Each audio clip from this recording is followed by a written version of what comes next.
And KTN Prime begins now. Our sign language interpreter is Meresha Owete. Welcome to the program. Deputy President William Ruto has rubbished reports linking him to a controversial 28 billion shilling deal to expand the Moi Teaching and Referral Hospital in Eldoret. Ruto says he stopped the deal since the right procedures had not been followed. Wilson Buru has the details. It is said that for you to be a successful politician, you have to learn how to swing back. And Deputy President William Ruto has come out swinging after corruption allegations were leveled against him over plans to expand the Moi Teaching and Referral Hospital in Eldoret. Ruto painstakingly explained his version of events. How can anybody in their rightful senses want to spend 17 billion Kenya shillings to renovate and to do some extensions? 17 billion shillings can build a brand new referral hospital. At the same time, the Deputy President blamed what he called political saboteurs for having his name dragged into the botched deal, even daring former Prime Minister Raila Odinga to engage him in a political duel. My friend, the former Prime Minister and his PA must keep off from me. And if they are interested in a political duel, I am ready. Ruto and Raila have been linked with the controversial deal after businessman Herbert Ojwang appeared before the National Assembly Public Investments Committee and tabled an audio recording in which he claims he was forced to pull out of the deal. From Ruto's office, Yes. they talked to our embassy. Yes. Ambassador. Yes. And ambassador called Miss Liu. Yes. One time, they said that before, for this project, Moi Hospital, Yes. which we deal with you and you are on behalf of this Raina side. Yes. So it's not very suitable. I mean, how can a conman become a whistleblower? Somebody who was ripping Kenyans, and then you call him a whistleblower because you have an agenda you want to drive? Give us a break. In the recording, Ruto's name is mentioned as being one of the beneficiaries of the project that was to be carried out by the Chinese firm China Wuyi. Ojwang told the PIC that the cost of building the hospital had been inflated by 11 billion shillings to a whopping 28 billion shillings, claims that the Deputy President vehemently disputes. I want to tell them for free. I stopped the project and they will not implement it in this government. Wilson Buru, KTN Prime. And we have been on that story for 2 days now, and that is still the basis of our big question tonight. We are asking you, is the government taking the 28 billion shillings scandal seriously? Let us know what you think, because we will be sampling some of your tweets, some of your SMSs during this bulletin on this story that we have been following for you for the last couple of days. Now, here's the thing. You can tweet us at KTN Kenya, at Ben_Kitele, and at Linda Ogutu. We'll sample your views during this bulletin. And of course, we'll give you the poll results at the end of this bulletin. Now, if you're just joining us and you have no idea what this whole story is about, the Moi Teaching and Referral Hospital upgrade saga, let me try and break it down for you so that you can understand where this whole thing is coming from. So, Deputy President William Ruto is being linked to quote-unquote controversial 28 billion shilling scandal that is linked to the upgrade of the Moi Teaching and Referral Hospital. How did this all start? A businessman, Herbert Ojwang, went before the National Assembly's Public Investment Committee, and in that committee he made serious allegations against Deputy President William Ruto. According to him, he said this was a scandal to mint money for an individual, and he asked that committee to look into that particular upgrade. And he said he was the brains behind the upgrading of this particular hospital, and he said that plan was later taken away from him by Deputy President William Ruto. While meeting the Public Investments Committee as well, he produced an audio recording between him and Deputy President William Ruto, and he says it is a recording that outlined that he had been asked to pull out of the entire deal, basically being coerced to pull out of that particular deal. According to Ojwang, the original cost of this particular project was 17 billion, but somehow it is now at 28 billion shillings. So he says this is a money-minting project for someone he does not understand who, and to quote him, he says, the balance from the 28 billion will go to someone, but I do not know who it is. Ojwang also told the Public Investments Committee that Ruto later proposed a new hospital at a different site, which resulted to the hiving off of 200 acres. That is one side of this story. Now, the Ministry of Health, through the Cabinet Secretary James Macharia, has come out to defend Deputy President William Ruto on this entire deal. According to CS Macharia, he says the hospital approached Deputy President William Ruto and asked him to help them look for funding for the expansion of this particular hospital. Now, Deputy President looked through the papers of this upgrading project, and he questioned how the 17 billion shilling was arrived at. In particular, he questioned how the contractor was sourced. Was it single sourcing? How did we get here? But his main concern was the fact that someone was quoting 2 billion shillings to put up a car park for the hospital. That was one of his contention in that particular project. Now, the hospital, through the Ministry of Health, looked for additional land. That is 200 acre piece of land. Apparently, that was part of 800 hectares of land that belonged to Kenya prisons. They got the approval of the cabinet, and as we speak, that land has been hived off, fenced, and surveyed. Health Cabinet Secretary James Macharia says the Ministry of Health floated an international expression of interest for the establishment of another hospital in the newly acquired 200-acre piece of land. The evaluation is ongoing, no tender has been awarded, and no costs have been determined as yet. So in other words, the Cabinet Secretary in the Ministry of Health says the 17 billion or 28 billion contract does not and has never existed. So Deputy President William Ruto has been quiet all along, even as this was unfolding. Today, he spoke out, and this is what he had to say. How can anybody in their rightful senses want to spend 17 billion Kenya shillings to renovate and to do some extensions in a hospital?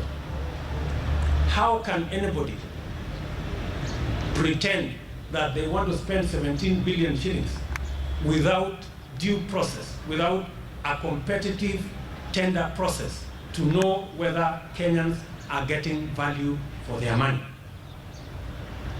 How can anybody tell us that they are going to build a 2 billion shilling parking in Eldoret? 2 billion shillings in Eldoret can buy you 5,000 acres. Not a 5-story parking.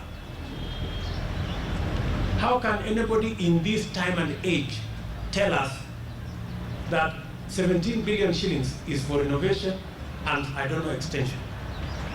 In my very considered opinion and judgment, and that is what we're going to do, 17 billion shillings can build a brand new referral hospital. I am the one who stopped the project, and I have no apologies to make to them, because the project was fraudulent, shady, and corrupt from the beginning, and it has no place under the Jubilee administration. Deputy President William Ruto there giving his side of the story on the upgrade of the Moi Teaching and Referral Hospital in Eldoret. This is a story we're keeping an eye on for you, and of course we'll let you know the developments therein, because this is definitely going to develop further. Indeed, Linda. Let's now move to a developing story in Burundi, where there is rising tension as forces loyal to President Pierre Nkurunziza are facing off with those who announced a coup earlier today. As President Nkurunziza arrived in Dar es Salaam, Tanzania, to meet with other East African heads of state to discuss the unrest in Burundi, Army General Godfrey Yombare declared he had taken over, but the president soon issued a statement saying he was still in charge. As KTN's Betty Kialo reports, the mutineers have announced they will shut down the main airport in Bujumbura to prevent Nkurunziza from returning home from Tanzania. For the last couple of weeks, Burundi has seen a spate of violent protests against President Pierre Nkurunziza's bid to stand for a third term. And today, the simmering disquiet came full circle after the Major General Godefroid Niyombare announced he had overthrown the presidency. General Niyombare made the announcement first to reporters at a military barracks in the capital Bujumbura, after which he had a radio broadcast where he said he was working with civil society groups, religious leaders and politicians to form a transitional government. The coup declaration came hours after Nkurunziza arrived in Arusha, Tanzania, for the talks to end the crisis in his country. On hearing about the events back in his country, he dismissed the claims on his Twitter account, saying the coup had failed. His office also reacted to the coup reports, rubbishing them as a joke. After the announcement, crowds poured into the streets of the capital to celebrate the news, saying President Nkurunziza had violated the constitution and the Arusha peace deal, which ended an ethnically fueled civil war in 2005 that left 300,000 people dead. General Niyombare, who was the former intelligence chief in the country and also served as an ambassador to Kenya, said he would lead a democratic election process. He added that in the next few days, he would form a committee tasked with the restoration of national harmony that would ensure a peaceful electoral environment. But President Pierre Nkurunziza has given a press statement in Dar es Salaam saying that the coup attempt was foiled and that those people who announced the coup via private local radios are sought by the defense and security forces so that they are brought to justice. Nkurunziza spoke minutes after the conclusion of the East Africa Heads of State Crisis meeting in Dar es Salaam, which was called to discuss the Burundi situation. The meeting condemned the coup, calling for the return of normalcy in the country. The summit has also advised on the postponement of the elections. The summit condemns in the strongest terms possible the coup in Burundi, and the summit is of the view that it does not solve the problems of Burundi. We don't accept the coup, we condemn it in the strongest terms possible, and we call upon return to constitutional order in that country. 20 people have died in Burundi since the 26th of April, when Nkurunziza announced his intention to run for a third term in the election. 50,000 people have since fled to neighboring states for safety. Betty Kyalo, KTN.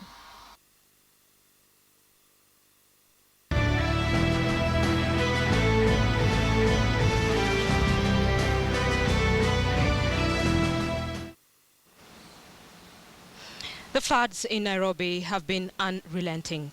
The raging waters have claimed lives, injured many, and now are leaving Nairobi residents homeless. Several areas in Nairobi yet again witnessed dangerous flooding last night, with houses in areas such as South C, Langata, Jamhuri getting flooded. Our reporter Sharon Momanyi now reports on the torrents of torment. At the Jonathan Ngeno estate in Langata, Nairobi, Catherine Obam is counting her losses. Raging waters angrily washed into her home Tuesday night, filling up the entire ground floor of her one-storied house. What it did not wash away, it destroyed. But not by a long shot would it wash away the traumatizing memory of how it happened. I was coming down to make some tea, only to step in water. But before even I could, wonder what's happening, I just saw a gush of water coming towards me, and I happened to run out.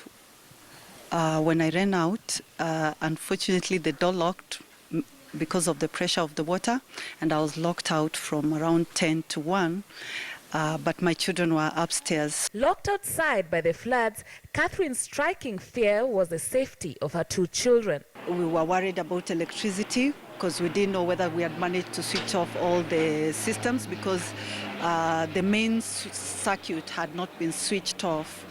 and you don't know what can happen with water and electricity. So I was very worried, and there's no way they could have gotten down to get out because of the height of the water. Just next door, Elizabeth's situation was even worse. The water made in by breaking her perimeter wall. Both she and her husband were not at home when it happened. It was a call that gave the damning news. I called my girl myself just to find out what's happening, and she was so hysterical. She was just screaming and telling me, please get home quickly. The house is flooded, the seats are floating, everything is just spoiled. You can envision and just think maybe it's just like a small flood. But then there was so much traffic yesterday, we couldn't get home on time. I just called a neighbor and told them if they could get home to my house and pick my children, that would be nice. It is not the first time that the residents of the estate have experienced the flooding when it rains. They blame it on the construction of the southern bypass, which they say has not been fitted with proper drainage and drains water their way. Also, they fault a building which was constructed along the drainage path. We are suffering this because I'm sure NEMA did do their job. City Council as well, if you give rights of permit for construction, for the road and even for the flats, did they do their job? If they did their job, this wouldn't have happened. So I think people just need to do their jobs right. Do it right the first time, we don't suffer such kind of consequences. I can't sue NEMA, I cannot sue the City Council, I can't sue NHC, I'm just Elizabeth. The situation was just as dire in South Sea Estate. Houses were flooded, vehicles stuck, and everywhere seems to have turned chaotic due to the floods. 2 Kenya Power substations in Nairobi West were submerged in the floods, making the company switch them off and evacuate the families living around them.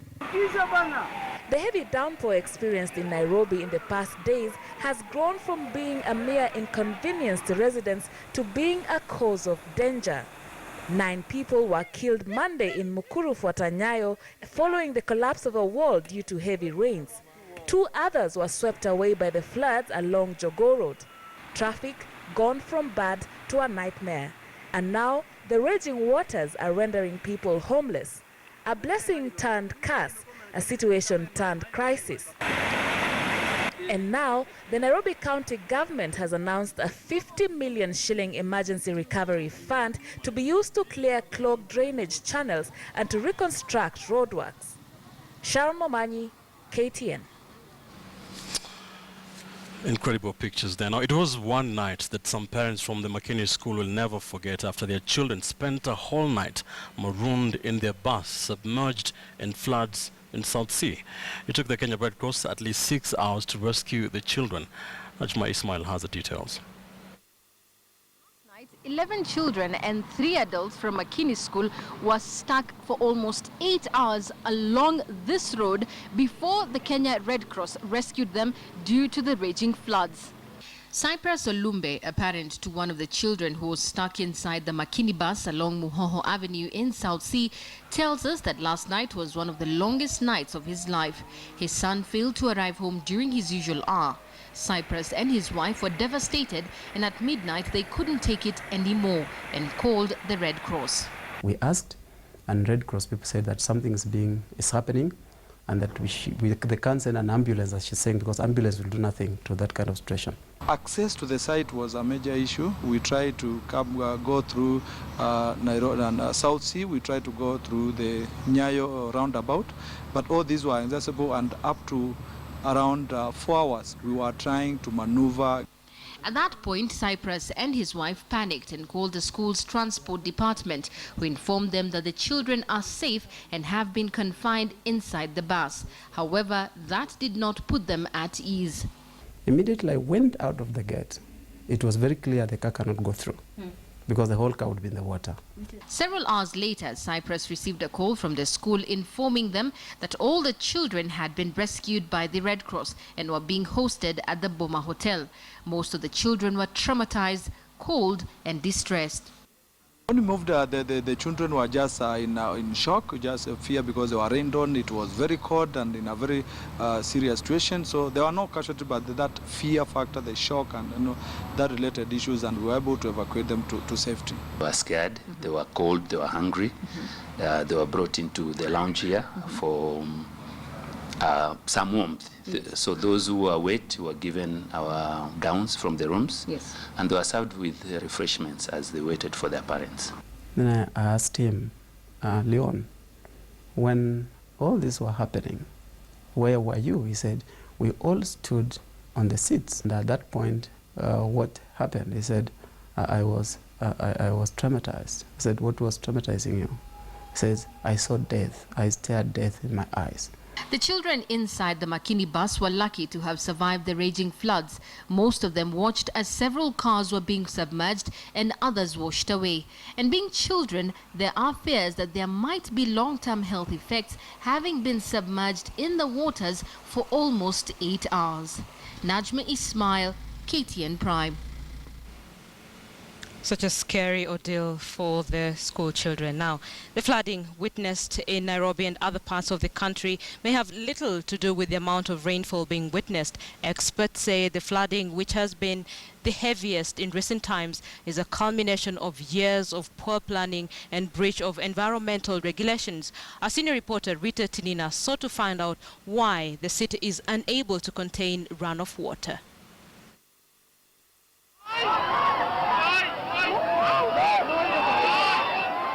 The wrath of Mother Nature, leaving in its wake death and destruction. Nairobi and other parts of the country, such as Narok, have witnessed some of the worst flooding in recent times. The March, April, May rains were late. The onset of the rainy season saw the country receive above normal rainfall. But the flooding, experts say, has little to do with the skies opening up. The city could be paying for its own mistakes. We have changed the entire landscape without changing where we dispose of the water. Nairobi has witnessed growth in the last few decades, and a recent boom in the construction industry has seen an unprecedented growth in the housing and road infrastructure.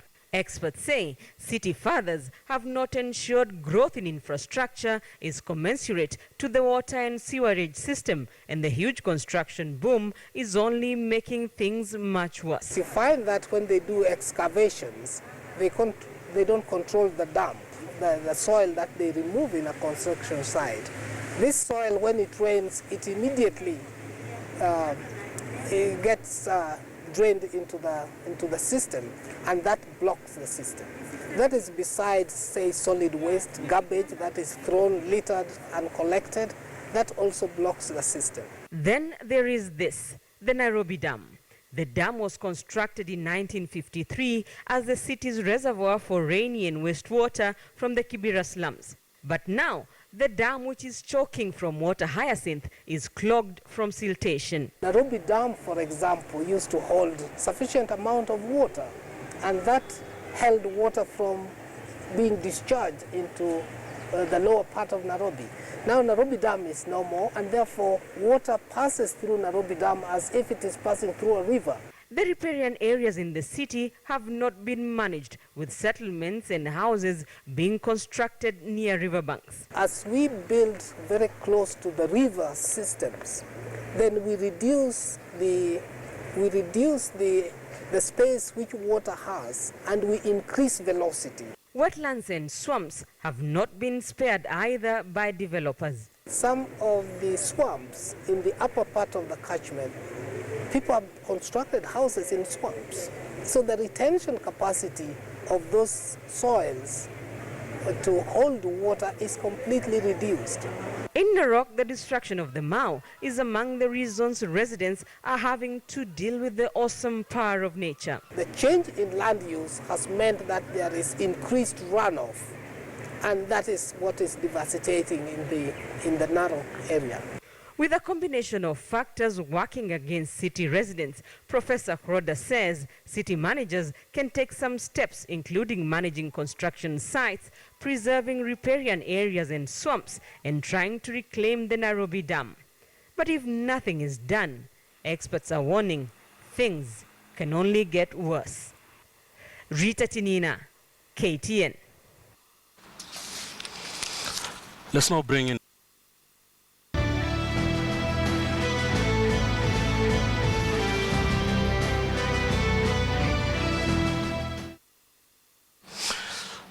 Welcome back. Now, the floods in Nairobi have been unrelenting. The raging waters have claimed lives, left many injured, many Kenyans, many Nairobi residents spending close to 10 hours in traffic gridlocks. Let's now bring in Dr. Festo Fadamula, the political advisor and head of public complaints at the Nairobi County Government. Thank you for joining us. Now, it's the second time this is happening in a month. 9 lives have been lost so far. Yet we've heard little from the governor and generally the county government. Why is that? Thank you very much. The governor is very sad about what's going on in Nairobi. The governor was traveling when this started, and in fact he has cancelled his official trip to Doha, and he should be here tomorrow. What is happening, you may not look at it in the current context. I think Nairobi has stayed with the same drainage system for over 40 years. And I think there have been warning signs over the years. Nobody has been acting on them. And many governments have come here in the city, and they still experience the same thing. You remember 1998 El Nino? We had the same problem. We didn't act on the advice. But I think it's not time to blame anybody. What has happened is what should be expected, because we have not improved on any of the limitations we had in the past. So, Dr. You have been in power for the last 2 years. How much of this can be attributed to a poor drainage? And what is your plan for that?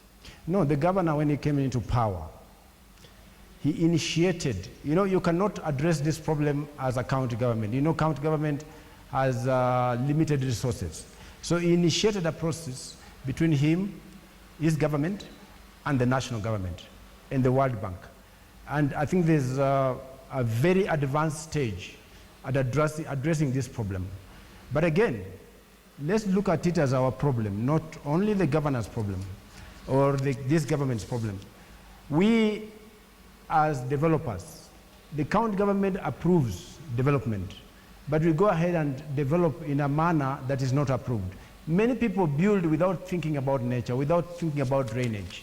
For example, in civil servants in Southlands, I went there today, and there is a case where all the drainage system around the estate has been blocked by development.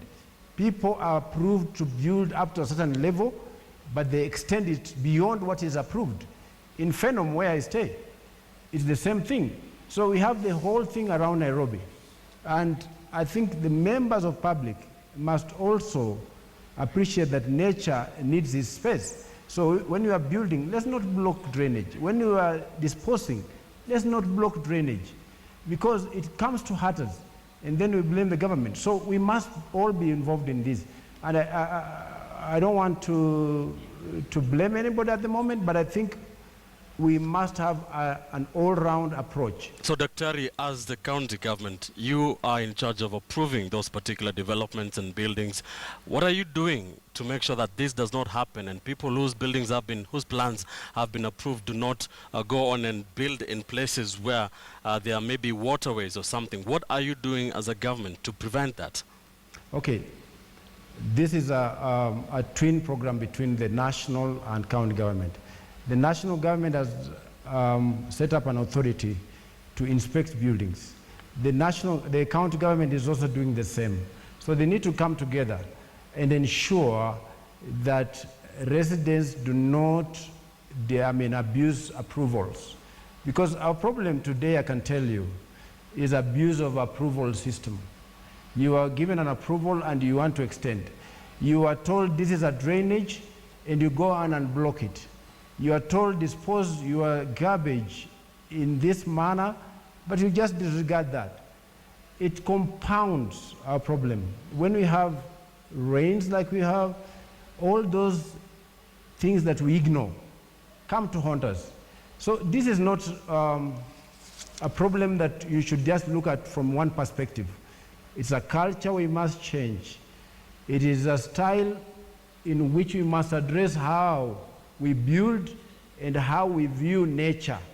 Because nature is not something you just, people ignore nature, they think that's something you can just ignore, but nature is a big deal. Drainage system is there for That a, is true, for a Dr. purpose. what you're saying, telling to Kenyans. But very quickly, lastly, you're not giving Kenyans any hope or any assurances that the waterways will be safe. It has happened in the future. We are paying the price for that. But we're not getting any assurances that that will not happen in the future. Very quickly, can you assure Nairobi residents that their waterways and the drainage systems will be good so that we don't have floods for what we've been experiencing for the last two days?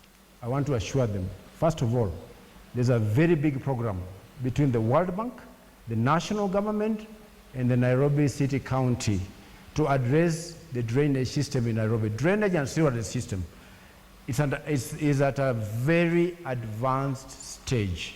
So that one, they must be assured that something is being done. But number two, they must also look at it as part of them. Please, when you are given an approval, stick to the approval. When you dispose your garbage, stick to the best way to dispose it.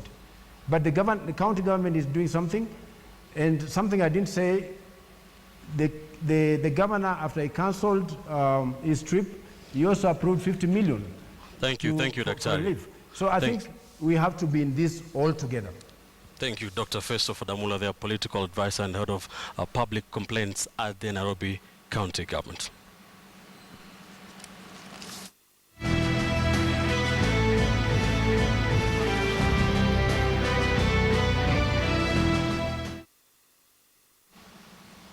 Thank you for staying with KTN Prime. News from Garissa indicate that police officers have killed 2 suspected Al-Shabaab terrorists in Dadaab.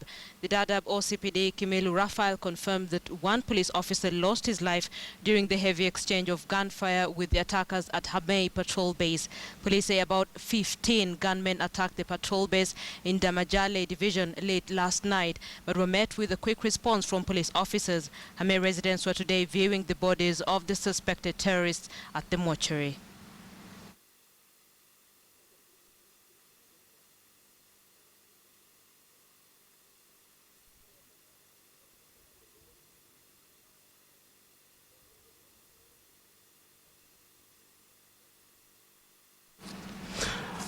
Thanks for staying with us. Before we take a quick break, a reminder of our big question. We are focusing on that 28 billion shilling deal to expand the Moi Teaching and Referral Hospital in Eldoret. We're asking you, is the government taking that scandal seriously? Indeed, thank you for staying with us. We'll be back with business news in just a few minutes, of course, with Joy Doreen Bera.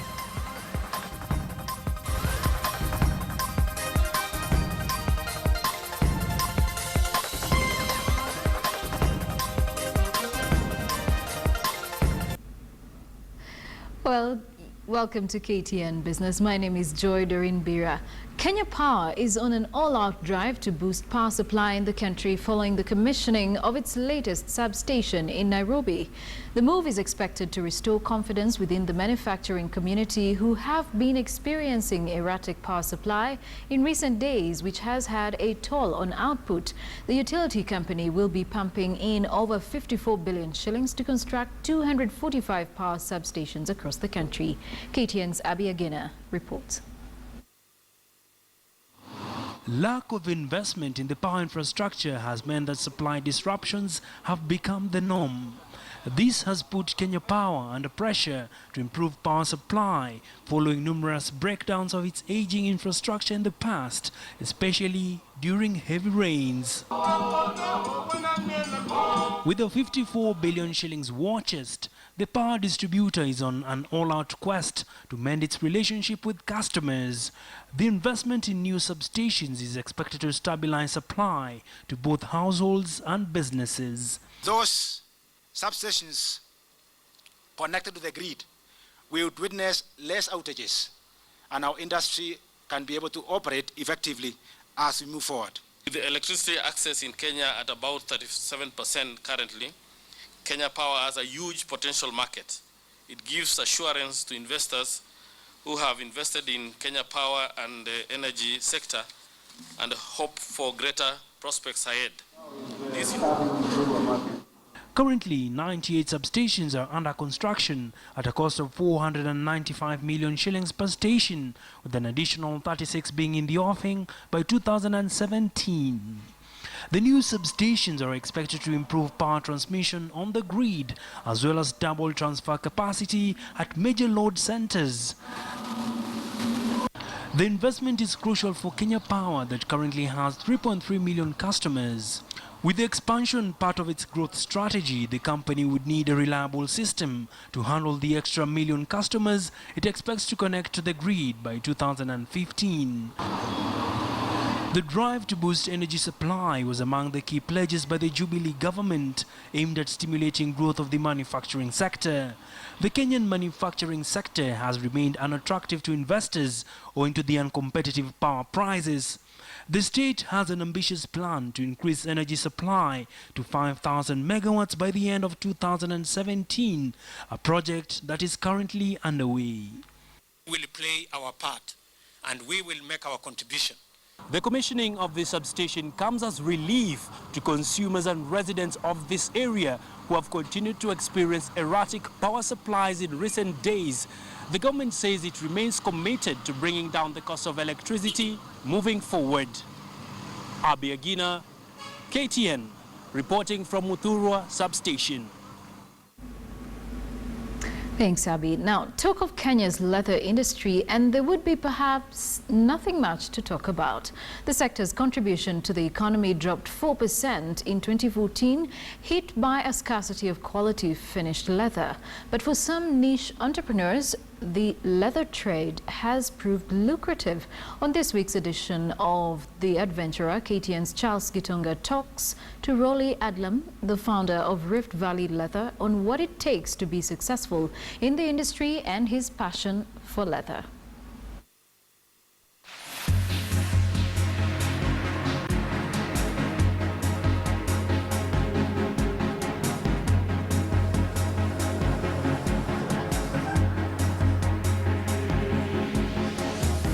Bags, belts, wallets, more bags. This is just but a sample of more than 400 leather products made here at the Rift Valley Leathers. Today on The Adventurer, we take a look into Kenya's leather industry through the eyes of an entrepreneur. My name is Rolly Adlam. I first came to Kenya in 2007 on a short-term contract, a couple of months, and having met Robert, who's a very talented leather designer and who's steeped in 40 years of experience working in leather, we decided that we would set up shop here. We first set it up in 2009 in March, and it's been a huge struggle, of course, as all new companies are. I think this is the way of the world, and we've grown gradually year by year to the position where we now employ those 35 people. When we initially started, we had to, of course, buy the minimum number of machines that will operate a company of this nature. So there was an initial investment. Then, of course, we had to entrench ourselves in the market, operating at a loss for the first 2 or 3 years. So the investment has been quite substantial. I sold my property in Britain to sustain the company. I think my investment so far has been in the region of 35 million Kenyan shillings. Predominantly, we're a leather bag and accessory company. Wallets and key fobs and purses, etc., etc. We predominantly get our leather from Sagana, which is a very small tannery, obviously, in Sagana. But the quality of the leather is extremely good and very consistent. We've also used Alfarama down in Athi River, Bata up in Limuru. There's an East African tannery in Nairobi itself, and very occasionally we go to Thika. We were catering for the Kenyan market. That's continued to exist. We now have 4 retail shops along with the factory shop, so that makes 5. And we also do an awful lot of work with corporate companies here. Alongside that, of course, now we've got, particularly this year, considerable interest in America and Canada, and some interest from Europe. There's a notion that Kenyan-made products are more expensive compared to those imported from maybe China and India. Do you share the same thought? Companies such as myself, this company here, are generally quite small in comparison to the huge companies that operate in India and China. So the economies of scale don't exist. It is unfortunate, but we do produce a Kenyan quality, international quality product, and we try to price it in such a way that it is at least accessible to part of the market. The leather sector contributes about 10 billion to the GDP annually. What are some of the challenges that you face as a player in this industry? Our greatest challenge with respect to leather is not one of quality, it's one of consistency. There are many different types of leather. We predominate with what we call a pull-up leather in Kenya, and the difficulty is getting consistency of both thickness, quality, and of colour.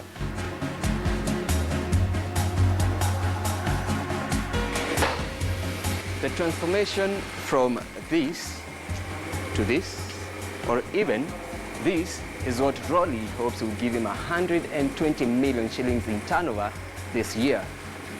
This right here is simple, but this is sophisticated.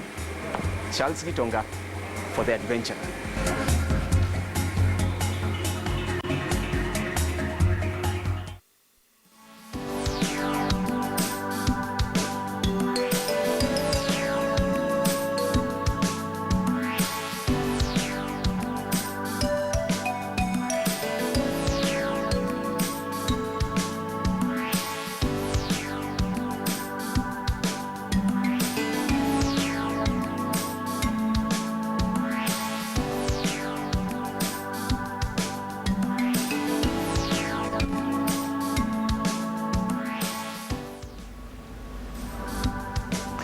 And well, wherever it is that you put your money, make it count. My name is Joy Doreen Bira. Do care to join me again tomorrow for more business updates. Thank you for watching and have a good night. Well, very good evening and a warm welcome to tonight's edition of KTN Sports. I'm Lynn Washira, and we kick off the bulletin in matters football, where an own goal in the 80th minute by experienced defender George Owino was all that Tusker FC needed as they were held to a 1-1 draw by Mathare United at Ruaraka grounds. Sofapaka rallied from behind to beat host Thika United 3-2. Mathare United were arguably the better side from the onset and managed to go ahead in the 19th minute through Eric Mata.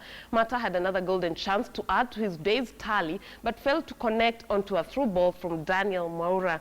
Jesse Were then missed a sitter to put Tusker level, and Anthony Kimani had another chance that went begging as Tusker pressed for an equalizer. The Brewers then needed a 90th minute own goal by George Owino to grab a priceless point.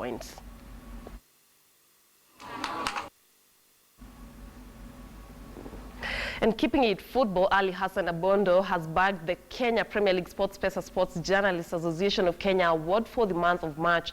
Abondo has dedicated the award to the fans who have been cheering him on since rejoining the league title holders Gor Mahia. Abondo hopes his form will continue and that he will soon attract scouts from overseas clubs. Since his return to the Kenyan Premier League champions Gor Mahia, Ali Hassan Abondo has fitted into Frank Natal's formation like a jigsaw puzzle. His work rate and finding the back of the net, coupled with his assists, made it easy for him to land the Maiden Sports Pesa Sports Journalists Association of Kenya award for the month of March. Tear Gas, as he is commonly known by his adoring fans, has dedicated the award to the people who have pushed him to perform on the field. I've gained experience because the first time I came, it was my first time in Gor Mahia. So the second time, I knew everything. I was not new. So I knew how to work hard to improve on what I didn't do the last time I was there. The attacking midfielders found the back of the net 7 times, and his goals have ensured Kogalo remains part of the summit of the league log after 11 rounds of action. Others who are vying for the top monthly gong included Tusker skipper Jesse Were and KPL joint top scorer Jacob Kelly of the AFC Leopards. Dhamira yangu ni kusaidia Gor perform na kuwarudisha mali niliyopata na labda kuwarudishia kitu niliyopata nacho. Gor Mahia's head coach Frank Natal expects Abondo to play a pivotal role as the club works on retaining the league title for a record successive time. He's done well, but it's history now. It's in the record book, and he's got to keep showing a level of consistency and keep that going and try to get another award. If you look at other economies, probably in Europe and so forth, you'll find that their sports have been developed by, again, gaming companies like ours. So we decided deliberately from the beginning of this year that we'll be supporting sports in whatever way, regardless of how small it might look at the beginning, and whatever level we'll try and venture into it. Besides the trophy, Abondo received 50,000 shillings check and a 42-inch smart TV. Hassan Juma, KTN Sports. And moving on, the renovation exercise that began mid-last year at the Gusii Stadium in Kisii County is near completion, with the main dais as the only major assignment left. Victor Ogale visited the facility and filed the following report. Workers at the Gusii Stadium busy at work. The Kisii County government started the process of changing the face of the stadium mid-last year. County governments are in a rush to uplift sports facilities in their respective jurisdictions. And according to Kisii County Chief Executive in charge of Culture, Sports, Youth and Social Services, the region has lost its glory as the home of football talent due to rundown facilities. Milango imetengenezwa, tuweke milango ili at least waanze kutumia hii uwanja, ili at least hata watu wakiingia ndani wanapea pesa kidogo ili ya kuwasaidia. So tunataka tuimalize hapo ndio Shabana ikuje home. We want to bring it home. The county appropriated over 60 million shillings last year for the renovation of the stadium's perimeter fence and the VIP dais. Retired and one of Kenya's pioneer athletes, Charles Asati is one man who understands the benefit of a good stadium, complete with the running track. Asati is remembered for being part of the 4x400 meters relay team that won gold at the Munich Olympics in 1972, and he feels the facelift has come in handy, especially for a region that has great athletics potential. Tumeanza hata plastering ndani, ukuta vizuri, so kwa hivyo mari imepakia. Kwanza tunataka kuweka pavilion. Tunaona kama in the next 2-3 months we should be able to have actually done very substantial progress. Kama mvua maji na nyesa, kama tutoi maji kwa kiwanja inakuwa bure tena, lakini ikitolewa hii kiwanja itakuwa mzuri na itachukua watu wengi kuliko mbeleni. 3 new pavilions, ablution block and offices are part of the areas to receive complete facelift. Victor Ogale, KTN, in the county of Kisii. Right, before we end up KTN Prime tonight, a reminder of our big question tonight. We are asking you, is the government taking the 28 billion shillings scandal seriously? We'll have the poll results on your screen in just a few minutes. Sylvia Koko says, no, the government isn't doing anything. If it weren't so, Ruto would have stepped aside for investigation. Okolo Waka on Twitter says, when the most you get is a hashtag from Itumbi, you know it's not a big deal to the government. Kimani Wanjeri said, no, just playing politics, 2 weeks, it will be a forgotten case. Antoine Odi says they never take corruption cases seriously unless it's touching on small fish. Calvin Omondi says, no, as usual, it will be name-calling and shifting of blame, but nothing will be done. Yeah, Mutu Murges says the 28 billion scandal is abstract. Why should the government overreact? Those are your feedback on our big question tonight. We thank you for participating, for being part of KTN. We'll see you tomorrow. Sleep well. I'm Linda Ogutu. Remember, we shall be talking about this flooding issue again tomorrow during the Morning Express. Sophia Onuna and Michael Gitonga will be talking to the Director of Communications at the County Government of Nairobi, Walter Mungare, and stand by for Jeff Konange Live. I'm Ben Kitili. Good night.